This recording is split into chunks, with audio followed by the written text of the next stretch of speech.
मैं डॉक्टर पंकज तिवारी, हमारे YouTube channel NIT school of mathematics में आप सभी का स्वागत है। स्टूडेंट, हम डिस्कस कर रहे हैं लाप्लास ट्रांसफॉर्म, और लाप्लास ट्रांसफॉर्म पर हम लगभग जो है 5 वीडियो आपके साथ पब्लिश कर चुके हैं। आज हम आपके लिए 6 वीडियो लेके आए हैं। तो स्टूडेंट, अभी प्रीवियस वीडियोस में हमने फर्स्ट वीडियो में तो introduction to Laplace transform discuss किया था। इसके बाद हमने आपसे प्रॉपर्टी डिस्कस की है। हम आपसे फर्स्ट शिफ्टिंग प्रॉपर्टी डिस्कस कर चुके हैं, हम आपसे सेकंड शिफ्टिंग प्रॉपर्टी डिस्कस कर चुके हैं, हम आपसे change of scale property discuss कर चुके हैं, और हम आपसे जो है multiplication by power of T भी डिस्कस कर चुके हैं। आज स्टूडेंट हमें जो है नेक्स्ट सीरीज डिस्कस करनी थी, लेकिन आज हम जो है आपसे नेक्स्ट प्रॉपर्टी डिस्कस ना करके एक प्रॉब्लम डिस्कस करने वाले हैं, क्योंकि कुछ स्टूडेंट्स का जो है मैसेज आया है कि कुछ प्रॉब्लम्स के लिए। तो उन्हीं स्टूडेंट्स में से किसी बच्चे की हम जो है प्रॉब्लम्स यहाँ आपके साथ डिस्कस करने वाले हैं। तो आज हम उस प्रॉब्लम्स को देख लेते हैं। नेक्स्ट लेक्चर में हम जो है आगे की सीरीज कंटिन्यू करेंगे। तो स्टूडेंट, प्रॉब्लम इज दैट है, प्रॉब्लम यहाँ दी हुई है, find the Laplace transform of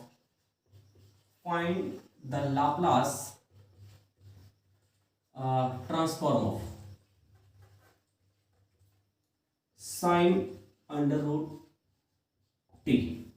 actual में बच्चे की जो प्रॉब्लम थी उसमें ये लिखा हुआ था to prove that Laplace transform of sine root t, to prove that Laplace transform of sine root t is equal to, वहां दिया हुआ था स्टूडेंट, ऐसे दिया हुआ था कि 1/2 under root pi divided by 2 और s 3/2 e की पावर माइनस 1/4s, है ना। नॉट क्लियर, बट ये प्रॉब्लम थी वो, है ना। शायद ये कुछ प्रूव करने के लिए दिया था, मैं आई एम नॉट श्योर, है ना, कि यही था, लेकिन मे भी जहां तक मेरे को याद है यही था, है ना। तो ये हमें प्रूव करने के लिए दिया गया था, इसलिए हमने प्रॉब्लम में क्या लिया है, find the Laplace transform of sine root t. Sine root t की हम लाप्लास ट्रांसफॉर्म निकालेंगे तो जो भी आएगा वो हमें कुल मिलाकर प्रूव करना था। Clear student? तो ऐसी प्रॉब्लम को डिस्कस करने के लिए जो है क्लासरूम टीचिंग जब हम करते हैं तो पता चलता है कि बहुत सारे बच्चे यहाँ जो है प्रॉब्लम कर देते हैं। वो क्या करते हैं, Laplace transform of sine root t को, जैसे हमने पढ़ा है Laplace transform of sine at, वो यही समझते हैं कि ये साइन एटी और साइन रूट टी सेम लिखा हुआ है। तो साइन एटी का जो फॉर्मूला हम यूज करते हैं उसी तरीके से वो रूट टी को जो है अपना बना के सॉल्व करके दे देते हैं, है ना, जो कि स्टूडेंट क्या है, गलत है। उस तरीके से ये प्रॉब्लम जो है सॉल्व नहीं होती। इस प्रॉब्लम को सॉल्व करने के लिए यहाँ ये प्रॉब्लम जो है साइन के फॉर्म में दी है, ये प्रॉब्लम कॉस के फॉर्म में भी आती है। तो यहाँ साइन और कॉस की सीरीज हम यूज करते हैं, है ना। आपने पढ़ी होगी साइन टी की सीरीज क्या होती है, साइन टी की सीरीज आपने पढ़ी होगी टी माइनस, पढ़ा है ना आपने साइन टी की series, t minus t cube divided by factorial 3 plus t की power 5 divided by factorial 5 minus t की power 7 divided by factorial 7 plus and so on. ये सीरीज का हम यहाँ क्या करते हैं, यूज करते हैं। तो आपको साइन रूट टी की जगह क्या रखनी पड़ेगी, ये सीरीज रखनी पड़ेगी। तो इस प्रॉब्लम को आप इस तरीके से भी लिख सकते हैं, find the Laplace transform of sine root t. Clear है? अब इसको स्टूडेंट हम क्या करेंगे, यहाँ सॉल्व करेंगे। तो स्टूडेंट हम इसको सॉल्व कर रहे हैं तो आपको कुछ नहीं करना है, Laplace transform of sine root t, तो साइन रूट टी की जगह ये सीरीज आपको क्या करनी है, एक्सपांड कर देनी है। तो ये सीरीज में जैसे टी लिखा है, यहाँ रूट टी है, तो टी की जगह आप क्या लिख देंगे, रूट टी लिख देंगे। तो हो जाएगा Laplace transform of root t minus root t का cube divided by factorial 3 plus root t की power 5 divided by factorial 5 minus root 2 की power 7 divided by factorial 7 plus and so on. तो आप इस तरीके से जो है साइन रूट टी को आप इस तरीके से लिख सकते हैं। अब स्टूडेंट यहाँ जो है आपको याद रखना होगा कि यहाँ जो एक फॉर्मूला यूज होगा, लाप्लास ट्रांसफॉर्म ऑफ टी की पावर एन, हमने बताया था कि टी की पावर एन का लाप्लास ट्रांसफॉर्म क्या होता है, gamma function n+1 divided by s की पावर n+1। तो यही आपको क्या करना है, यहाँ यूज करना है। तो आप देखें ये t की पावर n दिया है, तो t की पावर n ये कब होगा, जब आप इसको लिखेंगे t की पावर हाफ, अंडर रूट को आप लिख सकते हैं, तो ये हो गया t की पावर n। क्लियर है? अब इसको भी आप स्टूडेंट क्या लिख सकते हैं, देखिए t की पावर हाफ पे पावर q है, तो हो जाएगा 3/2। आप समझ रहे होंगे, t की पावर 3/2 डिवाइडेड बाय फैक्टोरियल 3 हो जाएगा t की power 5/2 divided by factorial 5 minus t की power 7/2 divided by factorial 7 plus and so on. मैं ये वाला ब्रैकेट यूज कर रहा हूँ, है ना, मेरे को ये कर्ली ब्रैकेट बनाने में प्रॉब्लम होती है थोड़ी सी। Clear student? तो अब आप देखिए ध्यान से, मैं ये वाला फॉर्मूला यहाँ क्या कर रहा हूँ, अप्लाई कर रहा हूँ। तो ये लाप्लास का सब में क्या हो रहा है, लीनियर प्रॉपर्टी से सब में मल्टीप्लाई होगा और सबको अलग अलग इसको क्या करना है, सॉल्व करना है। मैं इकट्ठा सॉल्व कर रहा हूँ, आई होप कोई प्रॉब्लम नहीं होगी आपको। टी की पावर है गामा फंक्शन n+1, तो इसको आप लिखेंगे गामा फंक्शन n+1। तो 1/2 में 1 जोड़ोगे तो क्या होगा, 3/2। गामा फंक्शन 3/2 और ये हो जाएगा s की पावर 3/2। Clear student? अभी जो है ये लाप्लास ट्रांसफॉर्म में कर रहा हूं, तो l हमारा क्या हो गया, यहाँ खत्म हो गया।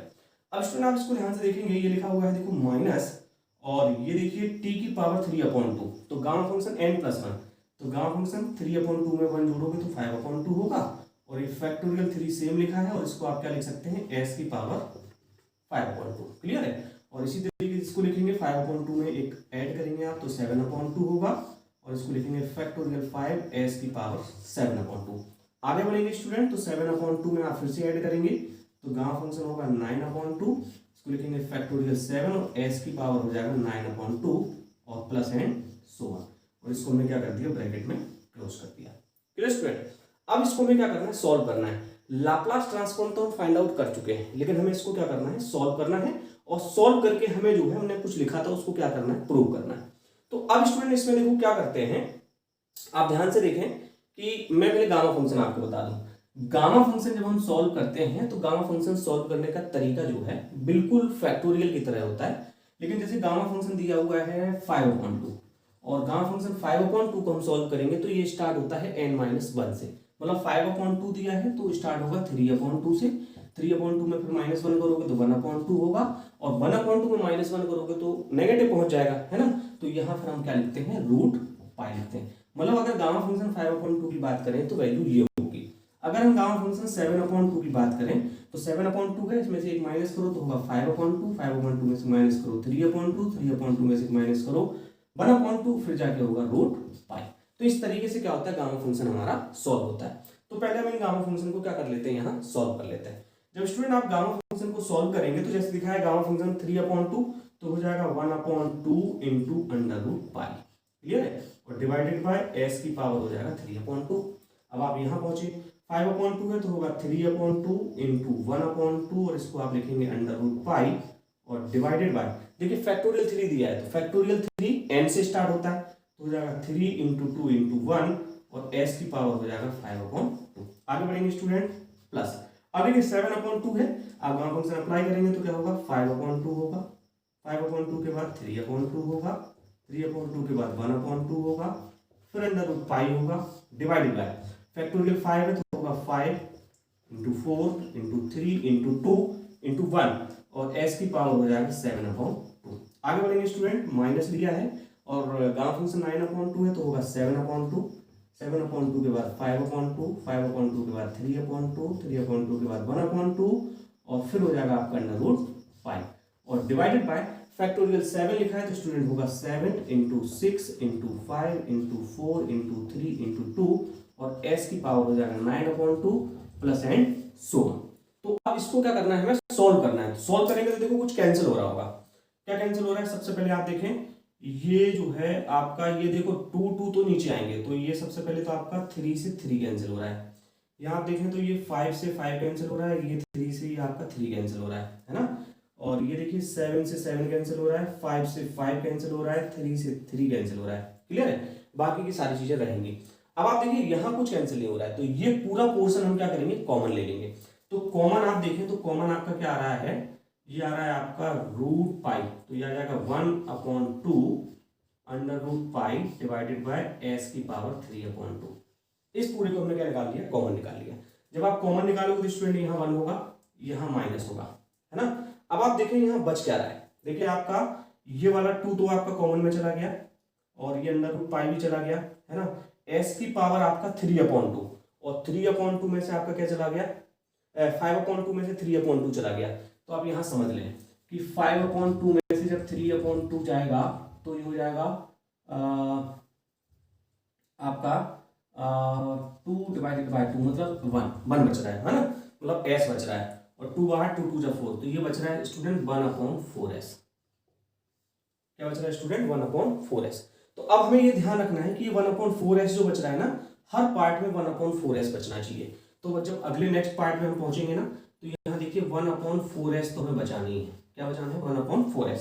तो 1/4s है, ये 1/4s का स्क्वायर यहाँ बचेगा। तो आप ध्यान से देखना, पहले 1/4s का स्क्वायर बच रहा है, तो इसको अगर हम ब्रेक करें तो रफ कर रहे हैं थोड़ा, तो ये क्या होगा? 1/16s²। क्लियर है? छोड़ देते हैं। अब देखें जरा, ये 2 जो है, ये 2 आपका कॉमन में चला गया। s की पावर 7/2 में से 3/2 है, तो देखिए 7/2 में से 3/2 है, तो 4/2 हुआ, मतलब ये क्या बचे आपके? 2 बचे। तो s क्या बच रहा है आपका? s की पावर 2 बच रहा है। तो ये देखो s की पावर 2 बच रहा है ना, s की पावर 2। ये क्लियर हो गया। इसके बाद आप देखें स्टूडेंट, ये 2 आपका बाहर निकल गया, तो 2 2 जा 4 2 जा 8 और 8 ये आपका बच रहा है 4 2 जा 8 2 जा 16, है ना। ये 16 होने के बाद फिर एक 2 बच रहा है। जब 2 बच रहा है तो इसको लिखेंगे 1/2, है ना। फैक्टोरियल 2 का मतलब 2 होता है। इसका मतलब ये है कि आगे जो पोर्शन चलेगा उसमें क्या आएगा? फैक्टोरियल 3 आएगा। आप देखें तो सबसे पहले तो आपको 1/4s का क्यूब सेव करना है। जब आप इसको सेव करेंगे तो इसका मतलब होगा 1/4 चौको 16 चौको 64, 64s क्यूब, है ना। तो s क्यूब इसलिए बचेगा क्योंकि 9/2 में से आप 3/2 जब गायब करोगे तो आपको क्या बचेगा? s क्यूब बचेगा। अब आप यहाँ ये देखें कि 2 2 जा 4 2 जा 6 2 जा 8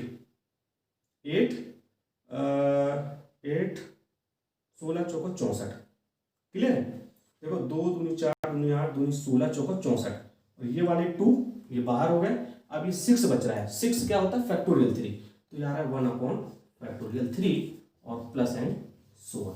तो यहाँ स्टूडेंट हमारा ये बच रहा है ना। यहाँ क्या बच रहा है आपका? फाइनली ये बच रहा है। अब स्टूडेंट जो है आपको ध्यान से देखना है थोड़ा सा, बस 2 मिनट का काम आपका और बचा है।